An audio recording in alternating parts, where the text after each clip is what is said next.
ನಾನ್ morning tiffin ಮಾಡ್ಬೇಕಾದ್ರೆ ನನ್ friend call ಮಾಡಿ ಫಂಕ್ಷನ್ ಇದೆ ಬೇಗ ಬಾ ಅಂತ ಹೇಳಿದ್ಲು. 5 ಮಿನಿಟ್ಸ್ ಅಲ್ಲಿ ಬರ್ತೀನಿ ಅಂತ ಹೇಳಿ ಡ್ರೆಸ್ ನ ಸೆಲೆಕ್ಟ್ ಮಾಡ್ದೆ. ಡ್ರೆಸ್ ಸೆಲೆಕ್ಟ್ ಆಯ್ತು, ಈಗ ನಾನ್ ರೆಡಿ ಆಗ್ತೀನಿ. ನನ್ ಫೇವರಿಟ್ ಪ್ರಾಡಕ್ಟ್ ನ ಯೂಸ್ ಮಾಡ್ಬೇಕು ಅನ್ಕೊಂಡೆ.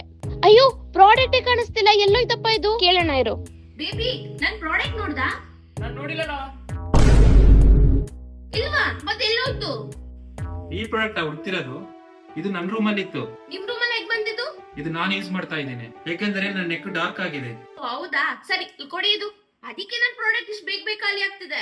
ನಾನು ಓಲ್ಡ್ ಫ್ಯಾಮಿಲಿ ಯೂಸ್ ಮಾಡ್ತಾ ಇರೋದು ಡೋಮ್ಡಾಕ್ 5% glycolic acid under arm treatment spray. ಒಂದ್ ಸ್ಪ್ರೇ ಮಾಡಿ ಅಬ್ಸರ್ವ್ ಆಗೋವರೆಗೂ ಮಸಾಜ್ ಮಾಡಿದ್ರೆ ಸಾಕು. ಇದು ಅಂಡರ್ ಆರ್ಮ್ಸ್ ಅಷ್ಟೇ ಅಲ್ಲ, ನೆಕ್, ನೀಸ್, ಎಲ್ಬೋಸ್ ಕೂಡ ಯೂಸ್ ಮಾಡಬಹುದು. ಹಾಗೆ ಏಡ್ ಅಂಡ್ ಆಫ್ ಪರ್ಪಸ್ ಕೂಡ ಯೂಸ್ ಮಾಡಬಹುದು. ನಾನು 4 ವೀಕ್ಸ್ ಇಂದ ಯೂಸ್ ಮಾಡ್ತಿದ್ದೀನಿ. ನೀವೇ ನೋಡ್ತಿದ್ದೀರಾ ರಿಸಲ್ಟ್. It's amazing. ಈ ಪ್ರಾಡಕ್ಟ್ ಬಾಡಿ ಓಡರ್ ನ ಕಂಟ್ರೋಲ್ ಮಾಡುತ್ತೆ, ಪಿಗ್ಮೆಂಟೇಷನ್ ನ ರೆಡ್ಯೂಸ್ ಮಾಡುತ್ತೆ, ಸ್ಕಿನ್ ನ ಬ್ರೈಟ್ ಅಪ್ ಮಾಡುತ್ತೆ. ಈಗ ನಾನು ರೆಡಿ ಆಗಿ ಫಂಕ್ಷನ್ ಅಟೆಂಡ್ ಮಾಡ್ತಾ ಇದ್ದೀನಿ. ನಿಮ್ಗೂ ಈ ಪ್ರಾಡಕ್ಟ್ ಬೇಕಂದ್ರೆ ಪ್ರಾಡಕ್ಟ್ ನ ಟ್ಯಾಗ್ ಮಾಡಿದ್ದೀನಿ, ಹಿಂದೆ ಹೋಗಿ ಬೈ ಮಾಡಿ.